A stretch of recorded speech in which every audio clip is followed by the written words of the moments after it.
Hello students, बहुत बहुत स्वागत है आप सभी का पीबी एकेडमी में। सबसे पहले आप सभी को स्वतंत्रता दिवस की बहुत बहुत शुभकामनाएं।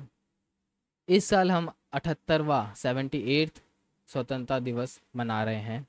इसी के उपलक्ष्य पे मैं आपको एक बहुत ही इंटरेस्टिंग टॉपिक के बारे में बताऊंगा, बहुत ही इंटरेस्टिंग फैक्ट्स के बारे में बताऊंगा, जो है हमारा विभाजन। विभाजन यानी पार्टीशन की बात कर रहा हूँ मैं। हाँ जी, वही जो 1947 में इस देश के साथ हुआ था। ये उस टाइम का सबसे बड़ा नरसंहार, सबसे खतरनाक दृश्य में से थे। पूरा पूरा पूरा का पूरा विश्व कांप गया था इस दृश्य को देखकर। सबसे पहले हम ये जानते हैं कि जो पार्टीशन था यानी जो विभाजन था, ये हुआ कैसे, स्टार्ट कैसे हुआ। तो सबसे पहले क्या हुआ, जब कैबिनेट की मीटिंग चल रही थी पाकिस्तान यानी पाकिस्तान के मुस्लिम लीग के जो लीडर थे जिन्ना जी, भारतीय लीग के जो लीडर थे जवाहरलाल नेहरू और ब्रिटिशर्स, इनके बीच में जो थी मीटिंग चल रही थी कैबिनेट के अंदर। यानी उस टाइम हम ब्रिटिश के अंदर में थे। तो उस टाइम पे मीटिंग चलते टाइम जिन्ना जी ने बोला कि मुझे द्विव राष्ट्रीय सिद्धांत रखना है, यानी दो राष्ट्रीय, दो नेशंस बनाने हैं। सबसे पहले दो नेशन क्यों? क्योंकि उनका कहना था कि इस देश में दो बहुत ही बड़े बड़े समुदाय रहते हैं। एक है हिंदुस्तान और दूसरा है, सॉरी, एक है हिंदू धर्म और दूसरा है मुस्लिम धर्म। ये सबसे ज़्यादा ही मात्रा में उस टाइम पे रहते थे। तो उन्होंने बोला कि हम मुस्लिम लीग्स को यानी हम मुसलमानों को एक अलग से नेशन चाहिए, एक अलग राष्ट्र चाहिए, क्योंकि हम बहुत ही ज़्यादा अल्पसंख्यक में हैं इस देश के अंदर। बेशक हम दूसरे नंबर पे हैं हिंदू के बाद, लेकिन हम फिर भी अल्पसंख्यक पे। तो हमें अपने खुद के ग्रोथ के लिए एक अलग से राष्ट्र की जरूरत पड़ेगी। और जैसा कि आप सभी जानते हैं कि जो ब्रिटिशर्स थे, जो अंग्रेज थे, वो डिवाइड एंड रूल में भरोसा रखते थे, यानी बांटो और राज करो। ठीक है। तो डिवाइड एंड रूल के तहत उन्होंने क्या करा, जिन्ना जी की बात को मान लिया गया, जो कि पूरा का पूरा भारत देश के जो नेता थे यानी हिंदू लीग के जो नेता थे कांग्रेस के, वो पूरे के सारे नेता इस बात के खिलाफ थे, क्योंकि काफ़ी ज़्यादा चीज़ें थी जो थी वो खराब हो सकती थी। लेकिन फिर भी 1940 पे द्विव राष्ट्रीय सिद्धांत जो उन्होंने रखा, उसको पास कर दिया गया। ठीक है, ब्रिटिशर्स के थ्रू। और उस टाइम पे दो राष्ट्र यानी हिंदुस्तान और पाकिस्तान 1947 में जाके इस देश में आए। अब हुआ ऐसा कि धार्मिक बहुसंख्या के आधार पर जो भारत का विभाजन किया गया यानी पार्टीशन किया गया। मतलब जहाँ जहाँ पर मुस्लिम लीग बहुसंख्यक में, यानी जिस जिस एरिया पे जो मुसलमान लोग हैं वो अधिक संख्या पे हैं, वो एरिया पाकिस्तान का होगा। और बाकी जितने भी एरिया बच गए वो सारे के सारे किसके हो जाएंगे?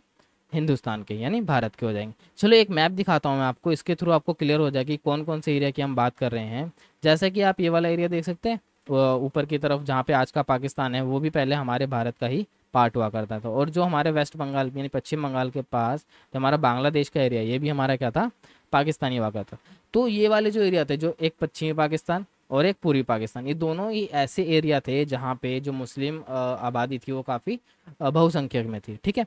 तो इन एरिया को क्या करा गया कि एक को पूर्वी पाकिस्तान कहा गया और एक को पश्चिमी पाकिस्तान। अब क्या बात हुई कि यहाँ पर दोनों ही जो थे भारत के, दोनों एक दूसरे के कोने में थे। यानी जो पूर्वी पश्चिमी पाकिस्तान है वो भारत के पश्चिम में था, और जो पूर्वी पाकिस्तान जो बना था वो भारत के पूर्व में था। और ये दोनों को ही मर्ज कर पाना उस टाइम पे, यानी कोई एक ऐसा लोकेशन ढूंढ पाना जहाँ पर दोनों को ही एक अलग से कंट्री ये देश दे दिया जाए दोनों को, तो वो पॉसिबल नहीं हो पा रहा था, क्योंकि इतनी ज़्यादा आबादी को एक जगह से माइग्रेट करके दूसरी जगह ले जाना आसान काम नहीं था। तो क्या किया, दो एक नेशन ना देके दो दो नेशन दिए, लेकिन अलग अलग लोकेशन पे दिए। जैसे एक को पश्चिमी पाकिस्तान कह दिया गया और एक को पूर्वी पाकिस्तान, जो आज का हमारा पश्चिम बंगाल है। ठीक है, सॉरी, आज का हमारा बांग्लादेश है। ये दो नेशन हमारे को उस टाइम पे मिले, पाकिस्तान और भारत। ठीक है। तो इस टाइम पे सबसे बड़ी चुनौतियां क्या आई हमारे पास? मान लो पार्टीशन तो कर दिया, ठीक है, पार्टीशन कर दिया, चलो बात रखी पार्टीशन रखने की, हमने पार्टीशन कर दिया, हमने पाकिस्तान बना दिया, ठीक है, हमने हिंदुस्तान बना दिया, हमने दो अलग अलग बना दिए। उस टाइम पे पार्टीशन के टाइम पे 11 अगस्त को जिन्ना जी ने एक बहुत ही बढ़िया स्पीच दी थी। मैं आपको दिखाना चाहूँगा स्पीच क्या थी जो जिन्ना जी ने उस टाइम पे दी थी। जिन्ना जी की स्पीच क्या थी वो आपको स्क्रीन पे दिख रही है अभी। जिन्ना जी ने कहा था कि हमें बहुसंख्यक और अल्पसंख्यक समुदायों की इन जटिलताओं को दूर करने की भावना से काम करना चाहिए। बहुसंख्यक और अल्पसंख्यक दोनों ही समुदायों में तरह तरह के लोग शामिल हैं। जैसे अगर मुसलमान पठान, पंजाबी, सिया और सुन्नी आदि में बटे हैं, तो हिंदू भी ब्राह्मण, वैष्णव, खत्री तथा बंगाली, मद्रासी आदि समुदायों में। ठीक, पाकिस्तान में आप आज़ाद हैं, आप अपने मंदिर में जाने के लिए आज़ाद है, आप अपनी मस्जिद में जाने या किसी भी अन्य पूजा स्थल पर जाने के लिए आज़ाद है। आपके धर्म, आपकी जाति या विश्वास से राज्य को कुछ लेना देना नहीं है। ये उस टाइम पे जिन्ना जी की स्पीच थी, कहाँ पर, पाकिस्तान की संविधान सभा में।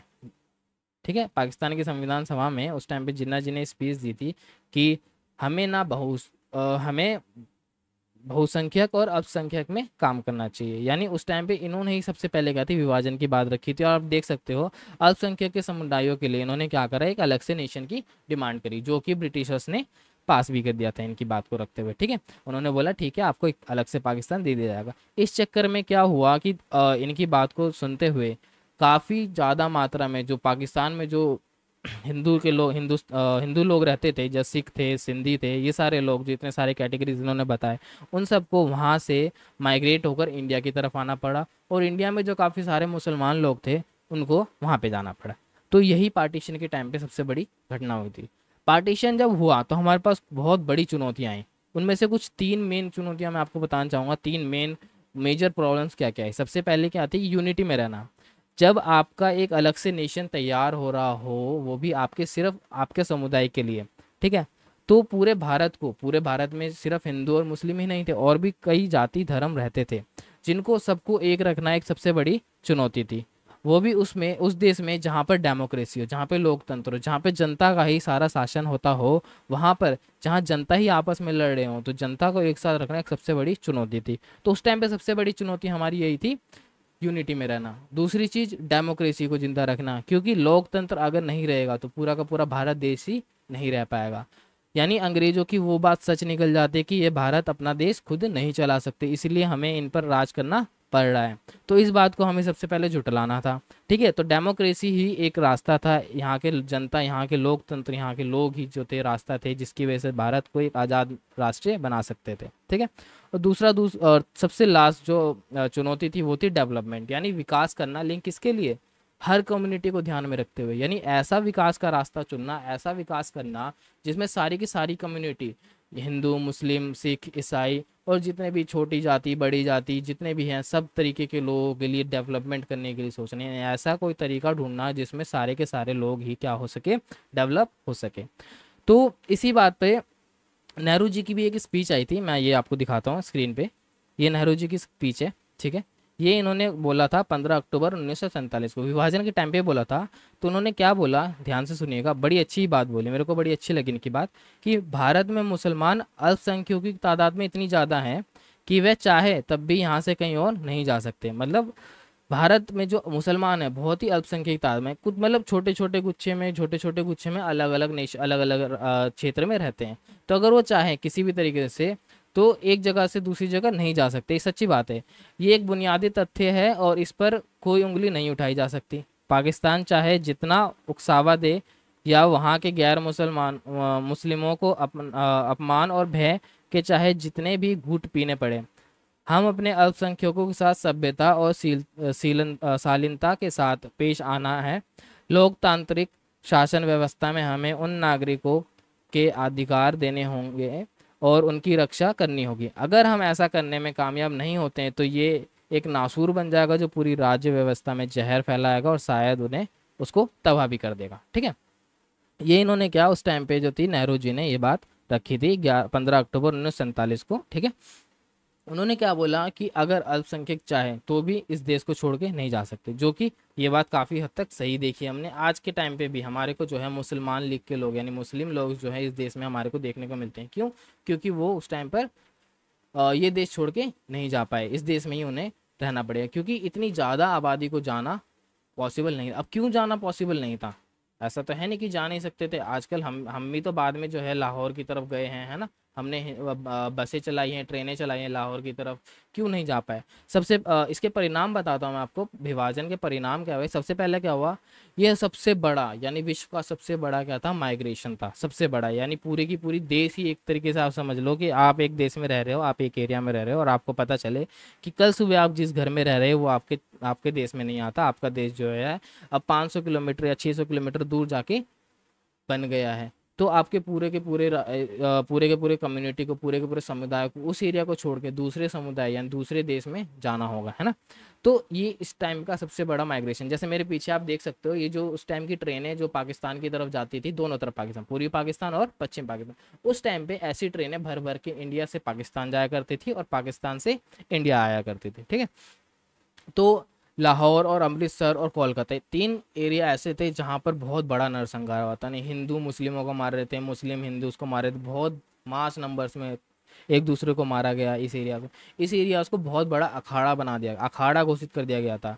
और साथ साथ क्या हुआ था कि जहाँ जहाँ पे मुस्लिम लोग ज़्यादा थे वहाँ पे हिंदुओं ने जाना बंद कर दिया था, जहाँ पे हिंदू लोग ज़्यादा थे वहाँ पे मुस्लिमों ने जाना बंद कर दिया। मतलब जिस जहाँ पर सारे के सारे कल तक मिल के जुल के रहते थे, उसी जगहों पर आज दो अलग अलग समुदाय ने आना जाना ही बंद कर दिया, बातचीत ही बंद कर दी। जिन सारी समुदायों ने मिलकर इस देश को आज़ादी दिलाई, उन सारों ने एक दूसरे को मारना शुरू कर दिया था, ठीक है। औरतें बहुत ज़्यादा मात्रा में अगवा हुई थी, बहुत ज़्यादा मात्रा में औरतें अगवा हुई, बच्चे अगवा हुए, बहुत ज़्यादा मात्रा में धर्म का परिवर्तन हुआ औरतों का, जबरन शादियाँ हुई औरतों के साथ, यानी औरतों के साथ तो बहुत ही ज़्यादा दुर्व्यवहार हुआ उस टाइम के अकॉर्डिंग, ठीक है। तो ये सारे कुछ परिणाम थे जो बहुत ही ज़्यादा मात्रा में हुए। जैसे आपको मैं एक मेहमान नवाजी का पत्र सुनाता हूँ, ठीक है, जो उस टाइम के शायद राइटर ने लिखा था, मंटो उस टाइम के राइटर थे, उन्होंने लिखा था, आप इसे पढ़ सकते हैं। दंगाइयों ने चलती ट्रेन को रोक लिया, गैर मजहब के लोगों को खींच खींच के निकाला और तलवार तथा गोली से मौत के घाट उतार दिया। बाकी यात्रियों को हलवा, फल और दूध दिया। आयोजकों के मुखिया ने कहा, बहनों भाइयों, ट्रेन के आने की खबर देर से मिली, इसी कारण हम आपका स्वागत पुरजोर तरीके से नहीं कर सके, जैसा कि आप सब चाहते होंगे। कहने का मतलब क्या है कि यानी दंगाइयों ने क्या करा, मान लो अगर मुस्लिम लीग के लोग जा रहे हैं, ठीक है, मुस्लिम लीग के लोग क्या कर रहे हैं, मतलब मान लो भारतीय लीग के लोग क्या हैं, जा रहे हैं हिंदुस्तान की तरफ, ठीक है, तो बीच में ही मुसलमान लोगों ने ट्रेन को रोका और जितने भी हिंदू के या सिख के थे उन सबको मार दिया। और जो उनकी लीग के थे यानी मुस्लिम लीग के जो लोग थे, उन सबको क्या करा, हलवा दिया, फल दिया, दूध दिया, और उन सबको बहुत ही अच्छे से बहुत ही अच्छी तरीके से उनका स्वागत किया गया, ठीक है। ये मेहमान नवाज़ी है जो शहादत हसन मंटो ने एक लिखा था। तो यही सारी घटनाएं जो थी उस टाइम पे बहुत ही विराल रूप में पार्टीशन के टाइम पे हुई थी। अब इसी घटना के दौरान एक चीज़ और हुई थी, मैं आपको दोबारा से एक इंडिया का मैप दिखाना चाहूँगा उसी टाइम का, ठीक है। उस टाइम पे एक घटना और हुई थी, पार्टीशन तो एक था, सबसे बड़ी चुनौती थी हमारे देश के लिए पार्टीशन, लेकिन पार्टीशन के अलावा एक चुनौती और थी, जिस चुनौती का नाम था रजवाड़े। ये आप जितने पीले पीले देख पा रहे हो ना, जितने भी पीले दिख रहे हैं आपको, ये सारे क्या हैं, ब्रिटिश भारत यानी उस टाइम का भारत था। और ये जितने आपको ब्लू कलर में दिख रहे हैं, जितने भी आपको ब्लू कलर में दिख रही है, क्या थी, रियासतें थी, रजवाड़े थे। अब इन सबको भी एक करना एक भारत के लिए पार्टीशन के बाद बहुत बड़ी चुनौती थी। आज की वीडियो के लिए इतना ही। अगर आपको पार्टीशन के यानी रजवाड़ों के ऊपर अलग से एक कहानी जाननी है तो आप मेरे को कमेंट सेक्शन में बताइए, मैं आपको इस पे अलग से एक टॉपिक बना के, एक स्पेशल वीडियो बना के दिखाऊंगा, आपको बताऊंगा, समझाऊंगा क्या रजवाड़े थे। बस इतना जान लीजिए अभी के लिए कि 545 रजवाड़े थे, यानी 545 रजवाड़े उस टाइम पे थे, जिनको एक करा गया। आप सब जानते हैं उनका नाम, है ना, जानते तो जल्दी से मेरे को कमेंट सेक्शन में बताइए उनका नाम क्या था, जिसकी वजह से आज 545 रजवाड़े हमारे भारत के साथ हैं। क्योंकि रजवाड़ों को ये कह दिया गया था ब्रिटिश के साथ कि या तो आप पाकिस्तान में जा सकते हैं, या तो आप हिंदुस्तान में जा सकते हैं, या तो आप अपना खुद का स्वतंत्र राज्य बना सकते हैं, ठीक है। तो ब्रिटिशर्स के थ्रू ये बात कह दी गई थी। तो आप मेरे को कमेंट सेक्शन में जल्दी से बताइए कौन इंसान थे जिनके थ्रू ये 545 रजवाड़े सारे के सारे भारत में सम्मिलित हुए और एक पूर्ण राज्य जो भारत है वो आज हमारे को जो देखने को मिलता है मैप में, वो बन पाया। अभी के लिए इतना ही। Thank you so much, thank you for watching. We are here for make a difference. आप सभी को जितनी भी इन्फॉर्मेशन इस चैनल के थ्रू मिलेगी बिल्कुल सही मिलेगी, सत्य मिलेगी और सबूतों के साथ मिलेगी। जैसे अभी मैंने आपको सारी की सारी जो इमेजेस दिखाई वो आप स्कूलों में पढ़ते आ रहे हैं, ये आपके स्कूलों से ही ली गई इमेजेस है। तो अभी के लिए thank you so much, thank you for watching. Please comment me for next topic. Thank you so much.